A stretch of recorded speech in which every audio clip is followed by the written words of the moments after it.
What is up, RPG nerds? Welcome to RPG Ranked, the channel where all your favorite RPGs are ranked. And if you enjoy Octopath videos or RPG videos, please consider subscribing to this channel. Before we get into the meat of this video, a huge shout out to David Butterlord for providing the gameplay for this video. Saved me a whole lot of time. I'm Brighton Nelson, and without further ado, let's rank the abilities. The divine abilities, the divine skills in Octopath Traveler 2. And in last place is going to be the Merchant. You all expected this. I'm not even joking. I'm sure everybody knew this was coming.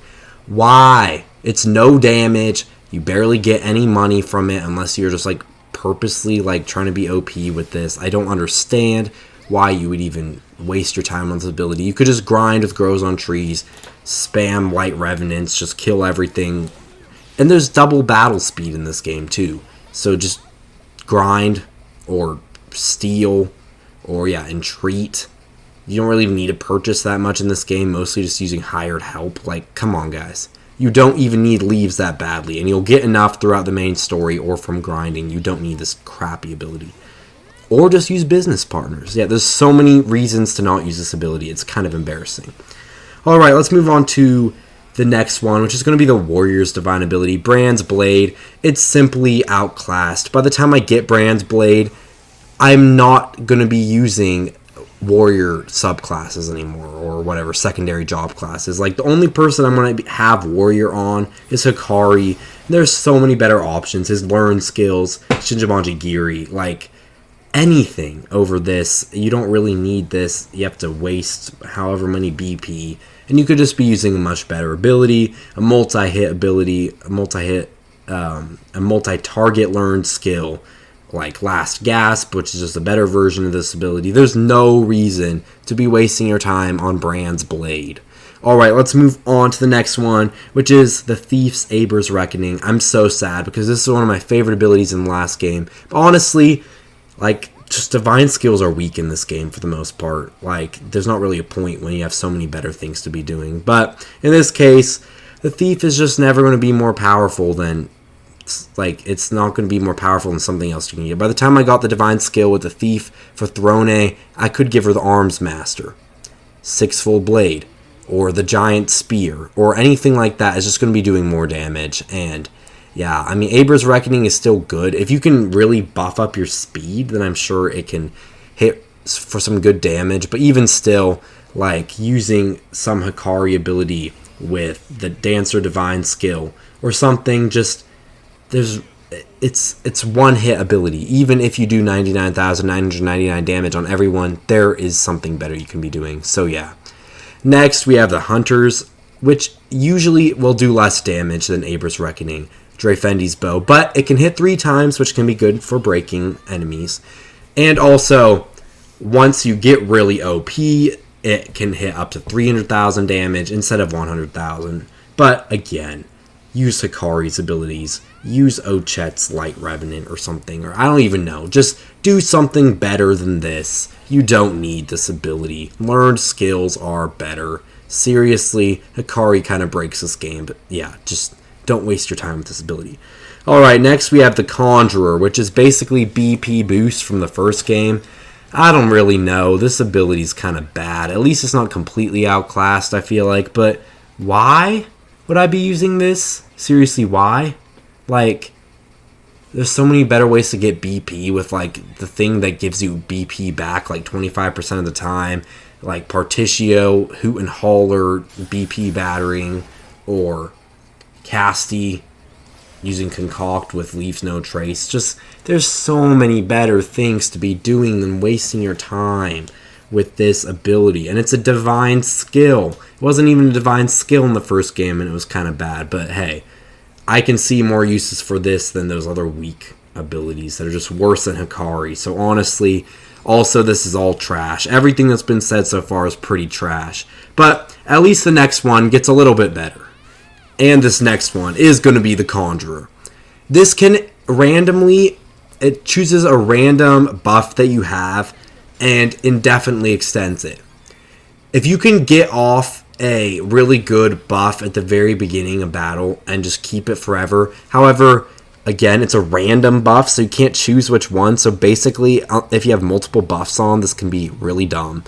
And I don't think it affects the actually good buffs, the divine skill buffs. So honestly, this is kind of trash. Just like the rest of the Conjurer abilities, except for like one of them. Honestly, the Conjurer is underwhelming, and their divine skill is just as underwhelming. Alright, wait, that wasn't the Conjurer I was talking about. That was the Arcanist. The Arcanist is good. I need to be listening to what I'm saying. But yeah, their divine skills, probably their weakest ability, which is kind of hilarious, but yeah, don't use it. It's random. It's not really worth it because you could have done something better with your turn than extend some buff that you don't even need to extend. I'm sure any buff that you can actually extend with this can easily just be casted again instead of having to waste a divine skill. I don't know. Just stay away from this one too. Stay away from all of them so far. The next one, we finally get an actually good divine skill, the Scholar divine skill. This one lets you hit 3 times with any magic, and this basically is the replacement for the Sorcerer from the first game, and I'm glad because they didn't make a job that completely outclasses the Scholar in this game. Well done, well done. I mean, you made a bunch of terrible divine skills, but at least you made so the Scholar isn't completely outclassed in this game. Anyway, this is a really good thing to use, if especially Oswald or on Temenos, like using 3 times, and you can get it for healing too. Prayer for Plenty, I think, can maybe, hopefully, if Prayer for Plenty is affected by this, then geez, basically better than Saving Grace. But I mean, Heal Wounds can be affected by this, and the best of all, 1 True Magic 3 with Concentrate Spell, or even better in my opinion, Heavenly Shine 3-time hitting with Temenos.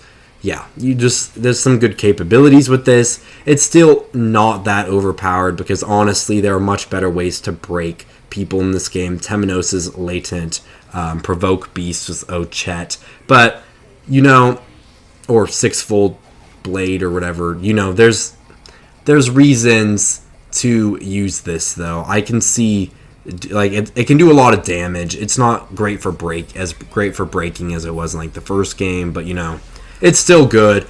It's still something I don't really use very often, but it's still good. I mean, yeah, the divine skills, guys, in this game, I just don't understand. Alright, let's move on to the Inventor's divine skill. This divine skill is really the first actually really good one on this list. The Scholars is okay, but I mean, there's better ways to deal damage. Hikari just kind of breaks this game. Anyway, we all know that, but whatever. Inventor. It begins crafting all inventions, and if you're actually using all your inventions, this can be very, very good, but you still have to wait a while, and unless you're just somehow spamming Hasty Hammer over and over again. Like, this is great, don't get me wrong, but still, like, having to use inventions multiple times in a battle, like, I mostly just boost critical scope from the get-go and then use some of the other ones just throughout the battle. I haven't really ever had to use any of these multiple times in a boss fight, so I don't really know. Like, it's good, and I can definitely see it being awesome in longer boss fights or for people who love the Inventor, but none of my boss fights have been too long, and I don't really love the Inventor all that much. I mean, they're still one of the best jobs in the game, but I don't know. I don't really spam these abilities enough to actually care, but this is a good divine skill, I will admit that. Next, let's move on to the Dancer's divine skill. It's kind of weird because Agnia has this, but as a latent power, so it's kind of like, well, in most cases, I just want to be using Agnia, but there's one certain combo that makes this so good. First of all, giving anyone who has like Elemental Barrage spamming. So basically, Temenos, Judgment, his latent power with Elemental Barrage, hitting all foes, is insane. And the other thing that I use this for, guess what? It's on Temenos. Prayer for Plenty on everyone, basically having Saving Grace on everyone, like in Octopath 1. Basically, I only use the Dancer Divine skill to buff Temenos to heck.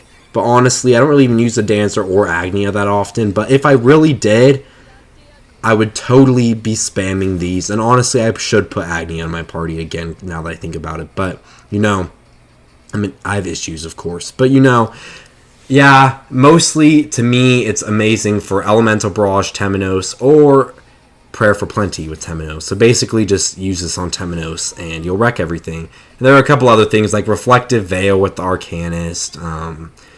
Some of the other single target abilities. Hikari. Some of Hikari's learned skills this can be really good with. Let's see. What are some other good examples of things you can use it for? Oh, like Ruinous Kick early in the game.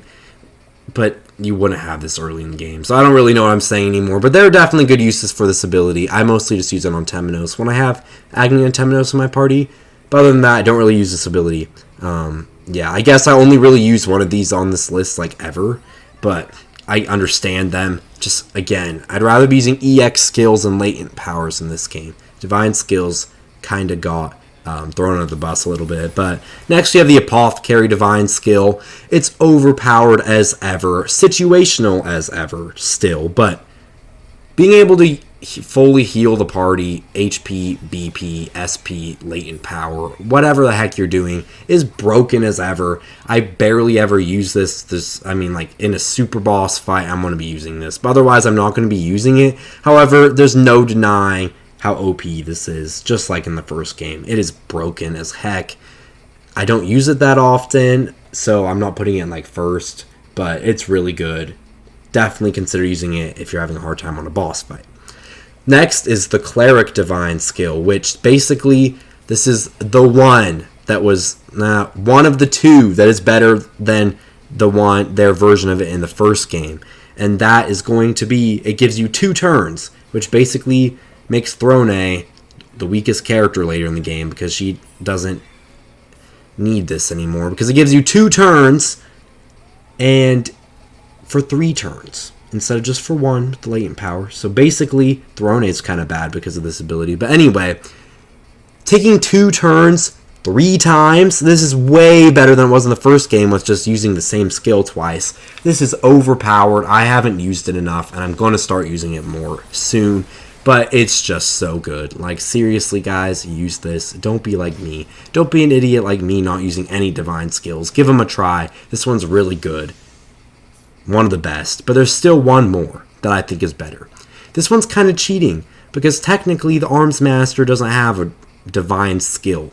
Not one that they need to boost up for. But since Winhild's Battle Cry was the divine skill for the War Master in the first game, and this is basically that, but without having to charge up BP, it's going to be Sixfold Blade. I'm sure you all saw this coming, but who thought this was a good idea to be able to use whenever you want? Put on Critical Scope, break the enemy, and you'll be doing so much damage, it's kind of obscene. Only Hikari's learned skills can outdamage this thing. It's so good. This is awesome. It's good at breaking enemies, deals tons of damage, and I could argue both, like, these top 3, you could switch around. I don't really care. It's all the same to me. However, this one is the one I use the most by far because it's not really even a divine skill. However, most people call it a divine skill, and it basically is as powerful as all these other ones. So, Sixfold Blade, kind of cheating, but I think it's the best quote-unquote divine skill in the game. Thank you guys all for watching this video. I hope you enjoyed this video. Check out some of my other Octopath Traveler 2 videos. I've been ranking so many skills in this game recently. So many characters. Chapters are coming soon. I've shipped the characters. Basically, I want to be that channel that people can go to for all their Octopath Traveler 2 content. So check out some other videos. We also have a bunch of other RPGs on the channel. A lot of Octopath recently, but eventually I'll move away from Octopath a bit and expand my horizons. And yeah, there's going to be a lot of fun videos coming soon. So please check out the channel. Get some merch down in the description if you like this video. Thank you guys all for watching. Have a fantastic day. Peace out, RPG nerds.